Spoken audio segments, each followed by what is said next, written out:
Hello everyone, and welcome to Dutch Greybeard.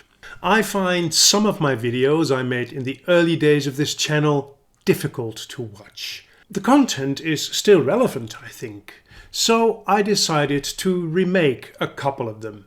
Hopefully viewers will cringe less while watching this version of my spoiler-free reading experience of The Belgariad by David Eddings. This was my 9th video, which was published on May 26 in 2023. In this remake, I more or less stick to the same script, so no new content, but old wine in a new bottle. This month I read the 5 books of the Belgariad series by David Eddings. In this video I want to share my spoiler-free thoughts about this series with you. The story is about a boy, Garion. We meet him when he is 9 years old and he grows up on Faldor's farm, where he's raised by Aunt Paul. Of course, Garion is an orphan whose roots remain a mystery. In short, the story is about this quest that Garion goes on after he has turned 14 with his aunt and her father, Mr. Wolf, to try and retrieve a magical orb.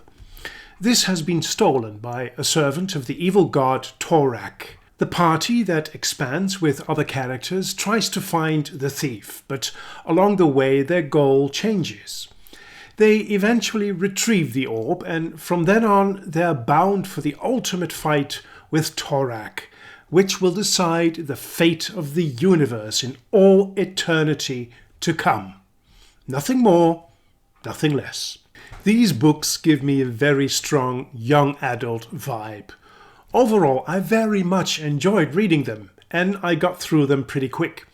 The story is very Tolkien-esque, but I was glad that Eddings didn't include elves or dwarves or orcs.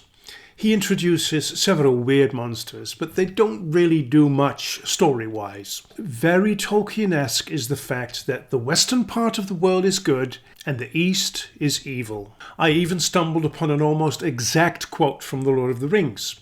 In the first book, The Fellowship of the Ring, Frodo says to Gandalf about the ring, "I wish it need not have happened in my time." To which Gandalf replies, "So do I. And so do all who live to see such times. But that is not for them to decide. All we have to decide is what to do with the time that is given us." In the 3rd book of the Belgariad, Magician's Gambit, Garion complains, "I wish this had never happened to me." Whereupon Mr. Wolf replies, "We all do sometimes. The decision wasn't ours to make, though." What I liked about the Belgariad is that the books are very easy to read. The story is entertaining for the most part, and some of the characters are very well portrayed. However, some of the main characters, like Aunt Paul and Mr. Wolf, remain a bit indistinct. The world building is credible, although some of the monsters that we encounter along the story are a bit over the top for my taste. One other thing that I didn't really believe is the fact that the whole population of a certain country has the same characteristics. For instance, I don't buy it that all the Arans, the people from Arendia, are not very bright. There are a lot of countries and names for their citizens. At some point I gave up on trying to memorize these names and their peculiarities. Somewhere halfway through book 4, I finally got the hang of it. The magic system is not very well explained. You can hardly call it a system, really. It's about the will and the word, and that's basically it. A person with the talent has to will something very strongly, say the appropriate word, and voila, the magic has happened. It doesn't help either that the 2 most powerful sorcerers keep downsizing their own craft. They repeatedly say that it isn't very difficult at all. Many booktubers don't appreciate the prologues of each part in this series. Here the author tries to illustrate some of the background of and mythology to the world of the kingdoms of the West and the Angaraks. For me, they contributed to the illusion of authenticity of the world. so I enjoyed the prologues, and they're no more than about 10 pages each. The titles of the books, apart from the very first one, are a bit random to me. None of them reflect the story very well, really. They sound nice, but after reading the book, I couldn't figure out why it was titled that way. Not a big deal, of course, but not a plus either. Let's take a closer look at each of the parts in the Belgariad series by David Eddings. The first book, Pawn of Prophecy, was published in 1983. My edition has 346 pages. There is some humour, like this funny dialogue between Garion and Mr. Wolf. Why is that man over there sleeping? Drunk. Shouldn't someone take care of him? He'd rather not be taken care of. Do you know him? I know of him and many others like him. I've occasionally been in that condition myself. Why? It seemed appropriate at the time. I also liked the banter, for instance, this one between Barak and Silk, two of the companions of this quest. You look like a rug. I can't help that. Winters are cold in Sherek, and the hair helps me to stay warm. It's just as cold in Drasnia. Are you absolutely sure your grandmother didn't dally with a bear during one of those long winters? Someday your mouth is going to get you into a great deal of trouble, friend Silk. I've been in trouble most of my life, friend Barak. I wonder why. Silk, who besides being a prince is also a thief, schemer and con man, is no doubt the most entertaining character in this series. There is some very nice writing in this first part.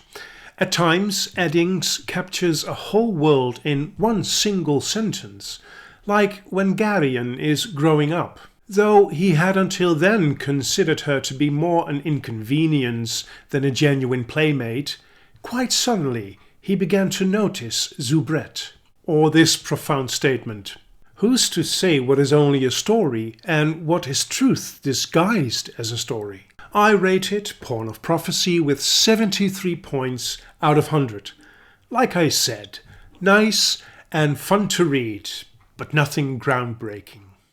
The second part, Queen of Sorcery, was published in 1984 and counts 474 pages. This volume had some very slow parts, and it even irritated me sometimes how Aunt Paul keeps dodging all the questions Garion asks her. Her procrastination of explaining things becomes tedious.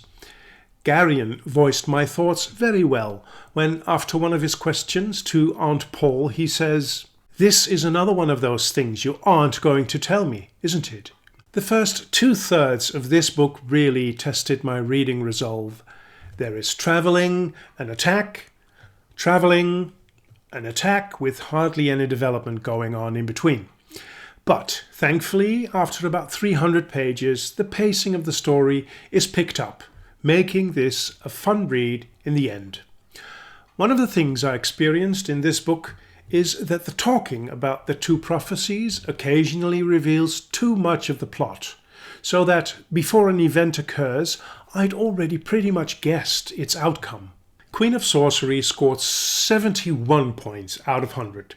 With 2 less points than the first book, this is my least favourite of the bunch. The third book, Magician's Gambit, was also published in 1984 and has 446 pages.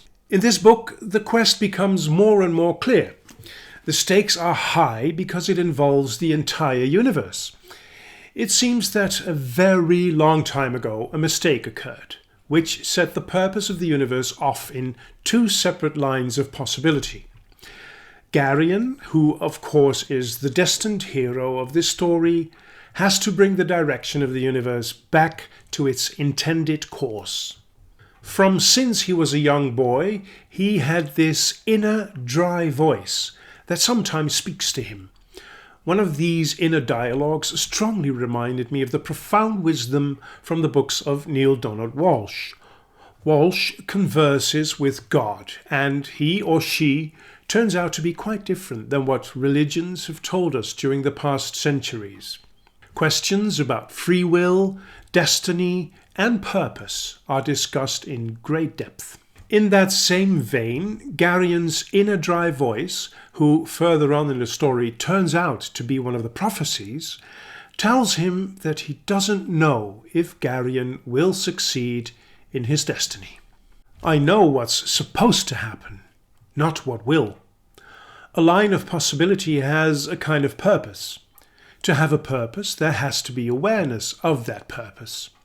To put it rather simply, that's what I am, the awareness of the original purpose of the universe. The sense of destiny is adequately put into words when Garion asks if somebody else can do it. No, the voice told him, that's not the way it works. The universe has been waiting for you for more millions of years than you could even imagine.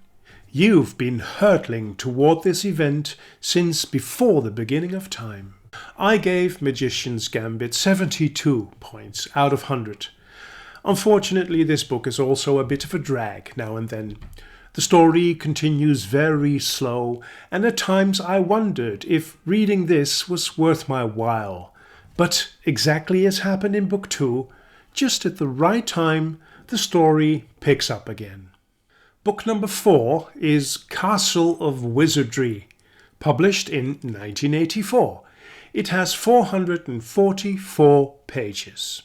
In this volume, the complete innocence of the little boy Errand is portrayed beautifully. As the keeper of the orb, he offers it to practically everyone he meets, saying, "Errand?" This form of infinite trust in everyone and everything is what we nowadays would call enlightened, I suppose. Errand doesn't really play a big part in the story, but he somehow seems essential to it. One of the characters says about the boy, "Have you ever noticed that you can't look directly into his eyes for more than a moment or so? He seems to be looking right into your heart." Errand reminded me somewhat of Myron in the Rieria Revelations. Another weak part of this series to me is how the bad guys nowhere really stand a chance of winning from the good guys. Certainly in the first 3 parts, every attack, be it by their pursuers or monsters they encounter, the fight is real quick and victory is a given, even when the protagonists are outnumbered. It takes little effort or trouble. To me, the author could have done a little bit more to make it a bit more tense.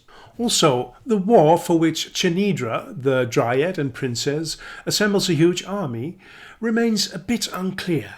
Is it merely meant to be a diversion, so that Garion can complete his mission, or are there other reasons? Perhaps I didn't read close enough, but this whole forming of an army and its arduous journey towards the enemy, which is told in the last volume, for me didn't really make a lot of sense. Perhaps this contributed to the strong feeling of drag when reading the chapters about the march of the army of Chenidra and their final confrontation with the armies of the Morgoths and Malorians. It took up way too much space for me. It felt as if the author needed to reach a certain word count. Like the previous one, Castle of Wizardry scored 72 points out of 100. The 5th part is called Enchanter's Endgame. This one was published in 1985 and it has 445 pages, almost the exact same page count as part 2, 3 and 4. As the series progresses, the writing style of David Eddings improves. Starting off as rather bland and practically free of embellishment, it continues to be more creative. I'll give you 2 examples. He had been given no choice in the matter, though, and he found himself wanting to demand of the uncaring sky, "Why me?" Garion not wanting to be the chosen one is a recurring theme throughout the books. But here, him demanding to know of the uncaring sky gives it more depth. The explanation about the nature of prophecies is also very well written. Why go to all the trouble of saying things that nobody's able to understand? Because it is necessary to say it. The word determines the event. The word puts limits on the event and shapes it. Without the word, the event is merely a random happening. That's the whole purpose of what you call prophecy, to separate the significant from the random. The background of some of the minor characters is at times not very convincing. This occurred to me when one of the kings, Cho-Hag, during the battle scenes all of a sudden appears to be a very skilled swordsman. It is not explained anywhere other than King Cho-Hag's saber arm was the fastest in Belgariad. How convenient. When I compare this hastily put together swordsmanship to the way Michael J. Sullivan explains where Hadrian's skills with a sword originate from, I have to conclude that Eddings can be a lazy writer. Even though I think I found one of the gems that Robert Jordan later on put to very good use in his Wheel of Time. If there were such things as beginnings, this was a beginning. I liked Enchanter's Endgame the best of the 5 and gave it 75 points out of 100. The ending, although satisfying, was hardly surprising. All ended more or less in the same way I had expected it would, thanks to a nice, deeper twist than simply slaying the bad god. It was a good ending. It is as though the author in some instances didn't bother to put more effort into giving a character a more credible background, while at other moments he can write the most beautiful prose. These ups and downs make that this series as a whole will probably not become one of my favorites. But then again, I haven't read that many fantasy series up to this point, so I'm grateful for this experience. I definitely enjoyed to immerse myself into this world of Garion and his quest. In fact, I have the other series by David Eddings, the Malorian, am I saying that right? Yes, the Malorian, ready to be read, and I'm absolutely looking forward to read this series. Perhaps my critique on the Belgariad is a bit harsh, but at least it was honest. Thank you very much for watching this video. Until we meet again at Dutch Greybeard.